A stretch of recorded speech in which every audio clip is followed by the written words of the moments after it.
evening of August 27th, Saturday evening. And so I had cleared a bit of space yesterday, but then yet I went and made that big 22-minute video yesterday evening and got shut down during it. So anyhow, I need to rapid fire this one. I really do. I've got 2% of memory. So uh, yeah, 13.2 or 13.3 miles a day is all I've done from the amazing campsite here, just back into Stratton slash Eustis. And I asked the librarian today, I'd stopped in the library. They had one of them take a book, leave a book thing outside that seemed like a lot of communities have these days. And I took a Reader's Digest, and I told her, I said, I don't have a book to leave. Is it okay if I take it? And she said, yeah, it's or, it's not, you don't have to do both. It's, you can take one or leave one. So, and actually that was on the sign after all, I noticed when I went back outside. So, but anyhow, she was a nice lady. Let me use the restroom and all that and talk to her for a few minutes. And met some other folks today. Talked to, I went to a grocery store there in town, Fodder's Market, first thing, and bought some groceries. And just real nice folks working in there. The woman back at the meat counter was really friendly, and we talked for quite a bit, and I was telling her about my journey and all that, and she just seemed very interested. And then there was a young girl working up front that checked me out that was really nice too. So them, then I went to the Flagstaff General Store and got some gas and went inside and got a couple more things. And I was going to get a cup of coffee and all that where I did. And I asked the woman when I first went in if she had a place where I could charge my devices. And she's like, nah, not really, something like that.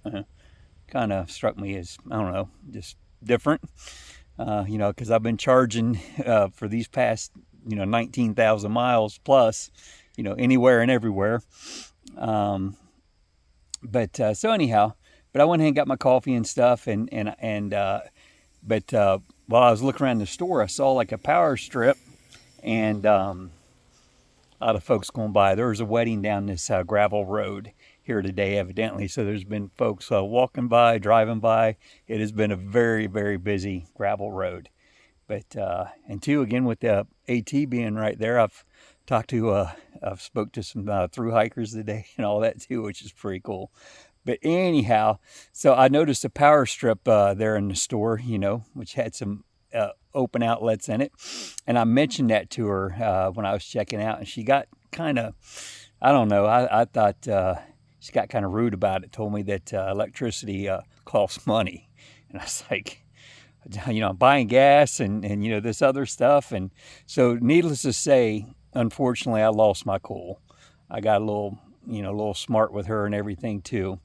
But I went outside, I drank my coffee and all that, and just didn't feel good about it. I felt convicted, and after my coffee, I was looking for a place to throw it away, and so I thought, I'll step back inside because I didn't see a trash can outside. And I asked her, she was standing there, and I said, I'm looking for a trash can, and she said, it's right here. And but it was behind the counter, so I handed it to her, and she took it. And I told her, I said, please forgive me. And you would not believe the change in attitude of this woman. I'm going to say she was sweet, actually. She offered me, she told me, she said, won't you bring your stuff inside and charge it? And, and she said, and have another coffee. And I said, well, I don't want another coffee, but, and I'm sure I thanked her. I don't remember how I said it, but, I passed on the other coffee.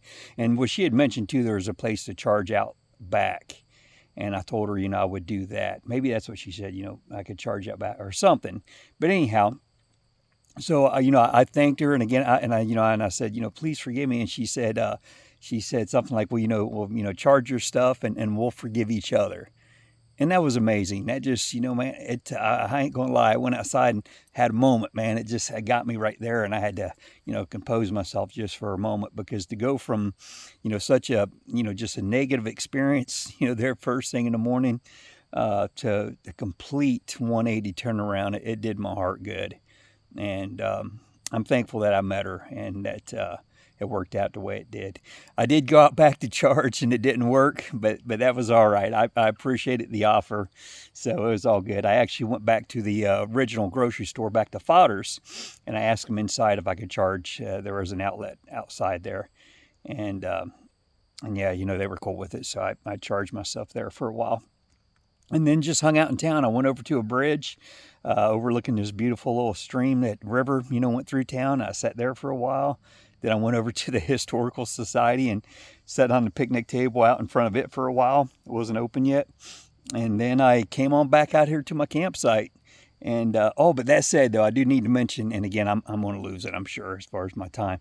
I did meet people today. An older gentleman named Mike rides a Triumph Tiger, an 800. He was a neat old guy. And I'm talking like probably, up in his 70s, and he, still rides a Triumph Tiger 800, which is a decent-sized bike, I would say. And then I also met a guy named Blaine at the grocery store, standing outside of it. He had been in and spoke to him there for a few minutes before he left. And Blaine was a game warden here in Maine for 27 years. I think that's amazing. That's definitely, was a dream job for me. And it was just cool. He was a pleasant guy, and it was good meeting you, good talking to you there, Blaine. And then also people, something I need to backtrack even further here was my ride, a couple days ago, heading for the Maine border, Ottawa to Montreal. I never mentioned the traffic was horrendous. Some of the worst traffic of this whole entire trip. The only other traffic that would, compare, I would say, would be when I was riding around Seattle on the interstate and all that, and Tacoma and everything. But this, I was in for a long time that afternoon and that evening. Going around Ottawa, the traffic was horrendous and so thick, and it was more or less like interstate. I don't know what they call it up here. Speed limit, thankfully, is only like 100 and 110 kilometers an hour, or however you say it, which is like 60 and 65. So thankfully, my speed, I was doing all right, keeping up, but still was just thick and just, multiple lanes. And then thankfully, though, for Ottawa, or for Montreal, after Ottawa, Montreal, I talked to Charles from Montreal, and he was interested in my bike, and he had bought he rides a Triumph Thruston, I think is what he said it is, kind of like a Bonneville. But he and I met him at a gas station between Ottawa and Montreal, and he was waiting there for his parents to drop off his daughter. I guess they live in Ottawa, the parents do, and then he and his family lives in Montreal, and they were she had went to spend some time with them, and they were like meeting halfway. So he was waiting there for his folks to bring his daughter. So we spoke for a while, and Charles was a neat guy, but he had also bought a Honda African Twin and rode it for a while, but then ended up selling it and said he sold it for more than what he paid for it. So he did good. But it was great to meet you and good talking to you there, Charles. Hope you're watching, man. But he had mentioned, when I talked about the traffic there in Ottawa, he said it was going to be worse in Montreal, because this was like, I don't know, maybe around 4 o'clock, between 4 and 5. And, of course, getting towards rush hour.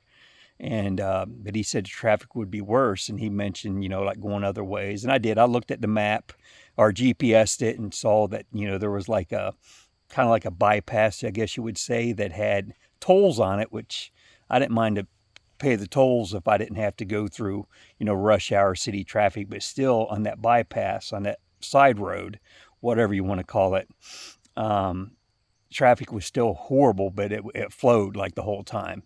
I imagine to go through town, the middle of Montreal, or right through, that area.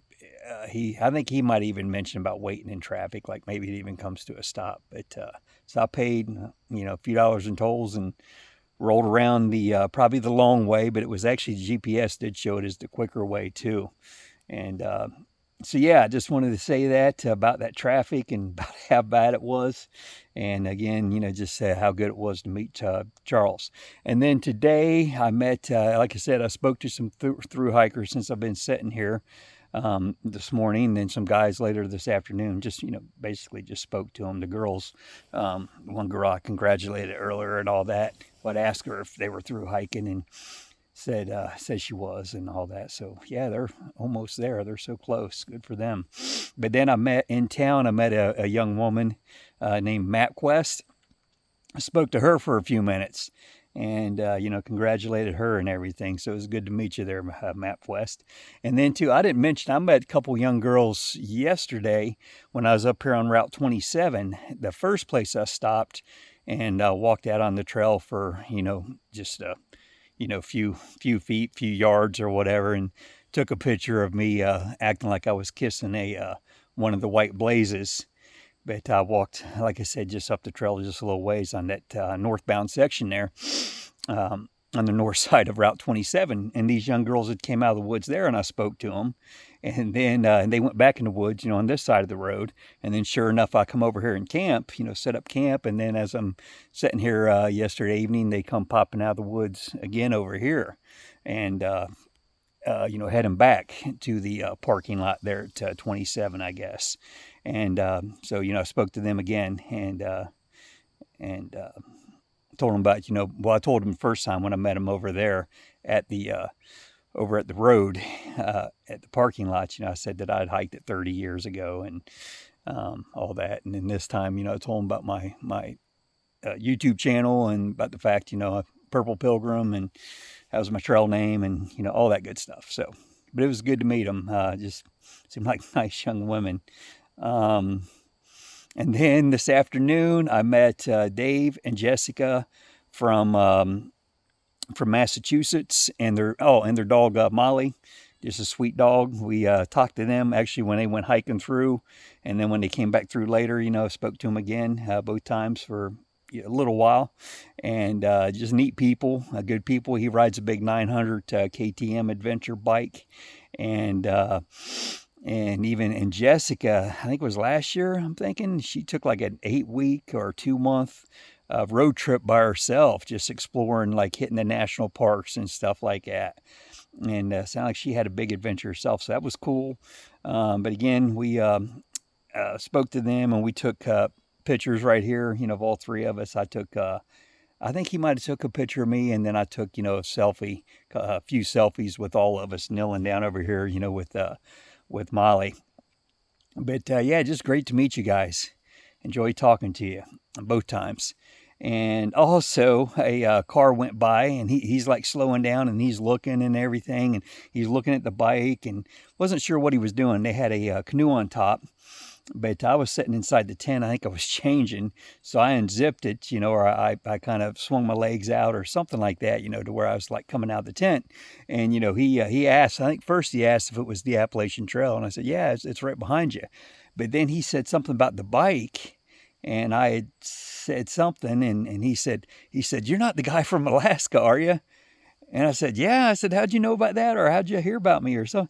And this couple that I met yesterday when I first came into Maine, up at this beautiful area up there called the Chain of Ponds area, because there were some big lakes up there, big ponds, I guess. Well, again, the name's Chain of Ponds, but essentially they seemed like what I saw, pretty big lakes.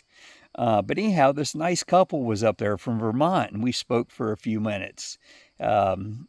And evidently these people, it sounds like they know them, like they camp with them, and sound like they used to do some adventures with them, as far as maybe canoeing and stuff like this. Because this guy said, like I said, they had the canoe on top of the car, and said they do the overnight camping, canoeing and stuff. Which I told him I've done a lot of canoeing, but never, combined it with camping, which I would absolutely love to do. But I guess these folks, they had, were camping around them or with them or whatever it was. And they were telling them about me after meeting them yesterday. And so it was just kind of a quinky dink, so to speak, to meet these folks. These folks were from Massachusetts, but I enjoyed talking to them as well for a few minutes. Wow, that was like, I think I actually got everything in. Just a lot of chilling here at the campsite today, and it's been really nice. I might even, and Zeke running into town today is running rough.